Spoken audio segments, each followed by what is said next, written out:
এরপর দেখি সোরা অনেক খোঁজার পর নিজের বাড়ি খুঁজে পায়, বাট ভিতরে গিয়ে জানতে পারে তার বাবা মা থাইল্যান্ড চলে গেছে বাড়িটি অন্য একজনকে ভাড়া দিয়ে। সোরা তার কাছ থেকে থাইল্যান্ডের ঠিকানা চাইলে লোকটি বলে, আমার কাছে তেমন কোনো ইনফরমেশন নেই, শুধু যে ব্যাংক নাম্বারে টাকা পাঠায় সেই নাম্বারটি তুমি নিতে পারো। তো সোরা ব্যাংক নাম্বারটি নিয়ে নেয় আর লোকটিকে অনেক ধন্যবাদ জানায়।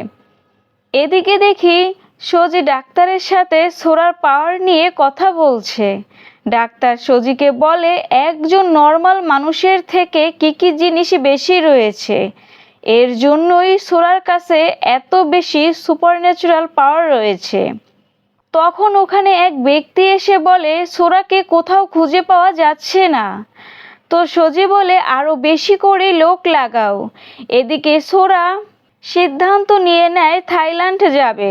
নেক্সট সিনে দেখি ওই ব্যক্তি সজির কাছে এসে বলে এখনো পর্যন্ত সোরাকে খুঁজে পাওয়া যাচ্ছে না, এমনও তো হতে পারে সোরা থাইল্যান্ড চলে গেছে তার বাবা মাকে খুঁজতে।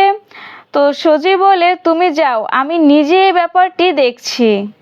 এরপর দেখি সজি মমোকোকে নিজের কাছে ডাকে, বলে এখন একমাত্র তুমিই সোরাকে ফিরিয়ে আনতে পারো, কারণ সব থেকে সোরাকে তুমিই ভালো করে জানো, তুমিই ভালো করে বুঝতে পারো, তাই যেভাবেই হোক সোরাকে ফিরিয়ে আনো।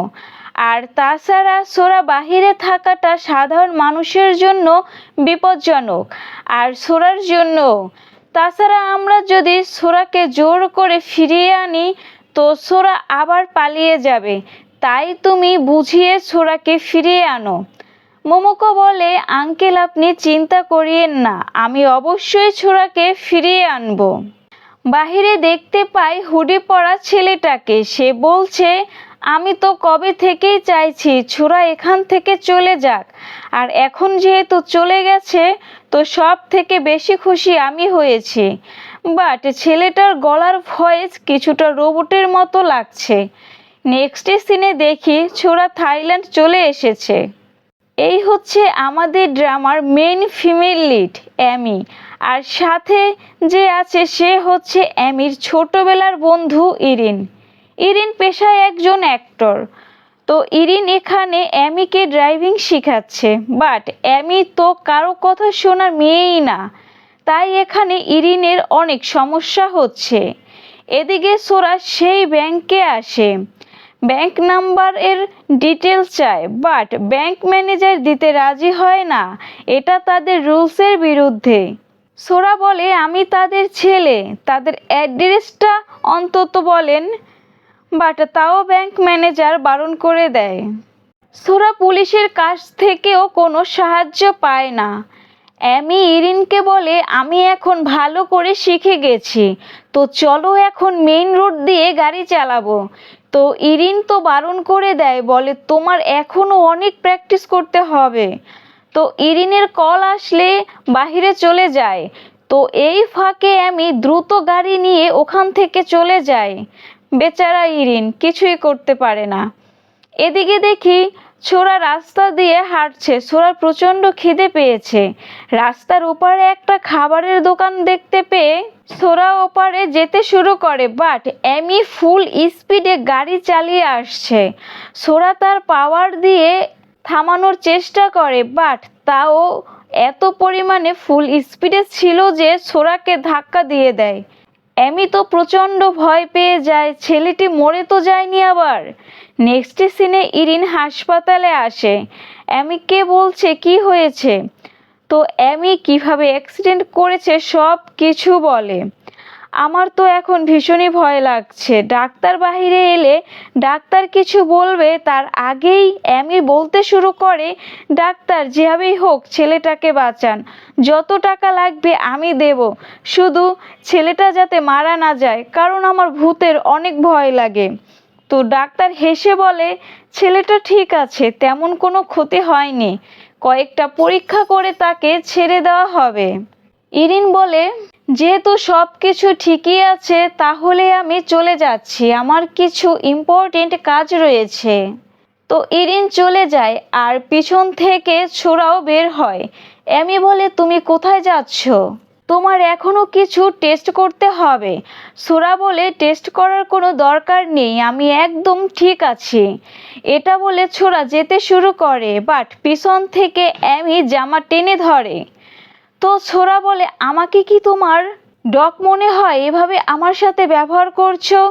এমি বলে, হ্যাঁ এটা তো ঠিক, তোমার চেহারা কিছুটা আমার পাপ্পির সাথে মিলে যায়।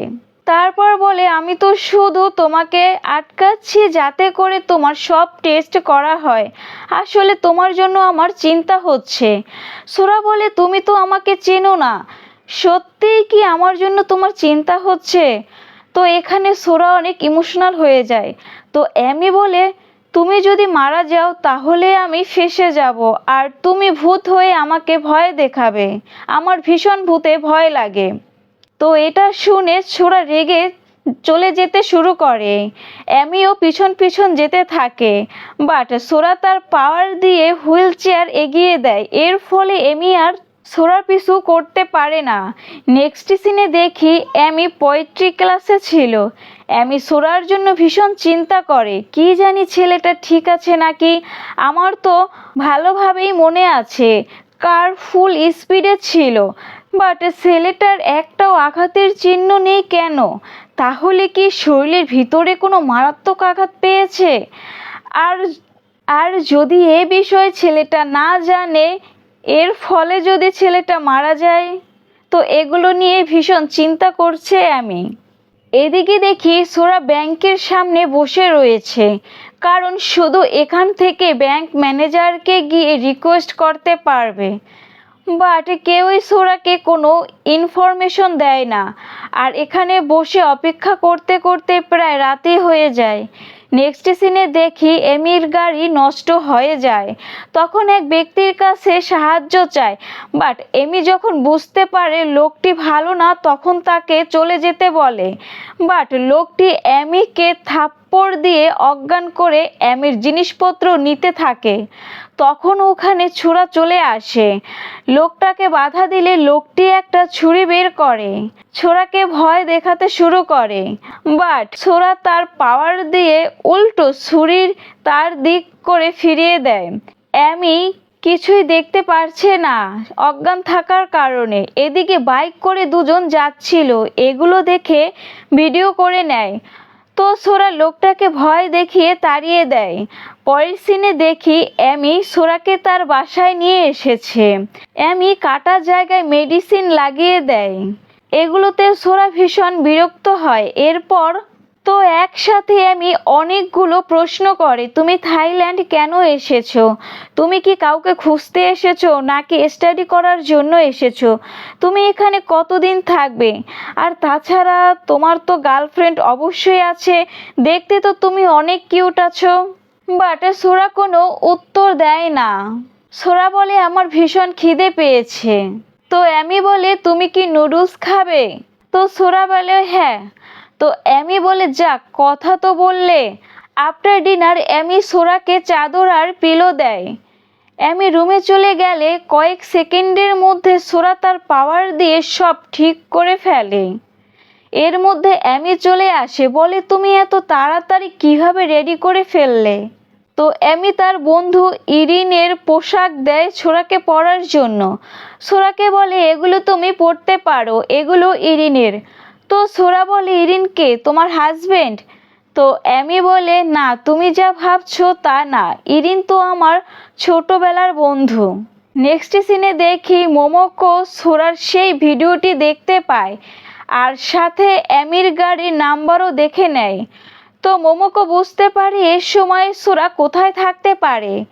মোমোকো সুজির কাছে গিয়ে বলে, সোরার খোঁজ আমি পেয়ে গিয়েছি, তাই খুব তাড়াতাড়ি সোরাকে এখানে নিয়ে আসব। তো এটা শুনে সুজি অনেক খুশি হয়ে যায়। নেক্সট সিনে দেখে সোরা দাঁত ব্রাশ করছে, তার পাওয়ার ইউজ করে। এমি ওয়াশরুম থেকে বের হওয়াতে সাথে সাথে সোরা স্টপ করে দেয়, মানে একটুর জন্য এমির কাছে ধরা খায়নি, নয়তো এমিও জেনে ফেলতো সোরার কাছে পাওয়ার রয়েছে। এরপর দেখি সোরা এমির বানানো অদ্ভুত অদ্ভুত জিনিসগুলো দেখছে। তখন ওখানে এমি এসে নিজের অনেক প্রশংসা করে, দেখেছো আমার কত ট্যালেন্ট। তো সোরা বলে, হ্যাঁ তোমার অনেক ট্যালেন্ট, নিজের প্রশংসা করার জন্য। এরপর দেখি দুজনে মিলে ব্রেকফাস্ট বানায়। এমি তো অনেক চেষ্টা করে সোরা থাইল্যান্ড কেন এসেছে এটা জানার জন্য, বাট সোরা কিছুই বলে না। এরপর দুজনে ব্রেকফাস্ট করতে বসে। এমি সোরার অমলেটের উপর সস দেয়, সোরা বারণ করে, বাট এর মধ্যেই সস এসে সোরার টি শার্টে এসে লাগে। এটা দেখে এমি হাসতে শুরু করে। সোরাও এমির টি শার্টে সস লাগিয়ে দেয়, তো সোরাও হাসতে শুরু করে। তো এমি রেগে গিয়ে সোরার উপর ক্যাচআপ দিবে, তখনই সোরা বলে, ঠিক আছে আমি হেরে গেছি, তুমি জিতে গেছো, আমি তোমার সাথে জিততে পারবো না, তাই আমাকে ক্ষমা করে দাও। তো এটা শুনে এমি শান্ত হয়। এরপর দুজনে চেঞ্জ করার জন্য চলে যায়। এর মধ্যে এমির বাবা মা চলে আসে, আর তখনই সোরা ওয়াশরুম থেকে বের হয়। এটা দেখে তো এমির বাবা মা সন্দেহ করে আর সোরাকে ভুল বুঝে। তখন এমিও চলে আসে, তার বাবা মাকে দেখে এমিও অবাক হয়। এমি বুঝতে পারে এ সময় সোরাকে এই অবস্থায় দেখে তার বাবা মা কি ভাবছে, বাট এমি তাদের কিছুই ক্লিয়ার করে বলে না।